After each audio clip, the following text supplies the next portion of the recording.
তিনি সাদামাঠা রাজনীতিক নন, তিনি ডোনাল্ড ট্রাম্প। দাবি করলে করেন রাজা বাদশার মতোই। একটা দুটো নয়, এবার চেয়েছেন তিনি 4-5টা নোবেল পুরস্কার। পাকিস্তান সরকার যখন শান্তির দূত বলে তাকে নোবেলের জন্য মনোনয়ন দেয়, তখন ট্রাম্পের উত্তর, আমাকে 4-5টা নোবেল দেওয়া উচিত।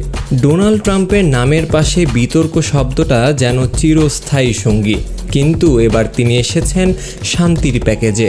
2026 সালের নোবেল শান্তি পুরস্কারের জন্য তাকে অনানুষ্ঠানিকভাবে মনোনয়ন দিয়েছে পাকিস্তান।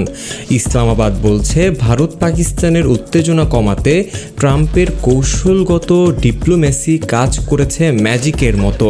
পরমাণু যুদ্ধের মুখ থেকে ঘুরিয়ে এনেছে দুই রাষ্ট্রকে।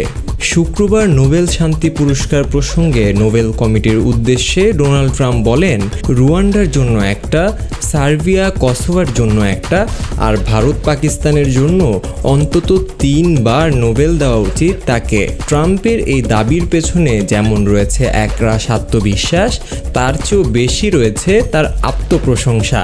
এর আগেও আব্রাহাম চুক্তির মাধ্যমে ইসরায়েল আরব সম্পর্ক স্বাভাবিক করার চেষ্টার জন্য তাকে নোবেলের যোগ্য মনে করেছিলেন তার সমর্থকরা, কিন্তু নোবেল পুরস্কার পাননি, বরং পেয়েছেন কিছু শিরোনাম আর অসংখ্য চমকপ্রদ মন্তব্য।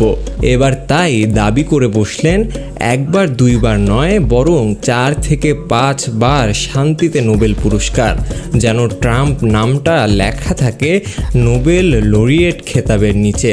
হাসান মাহির, নিরপেক্ষ।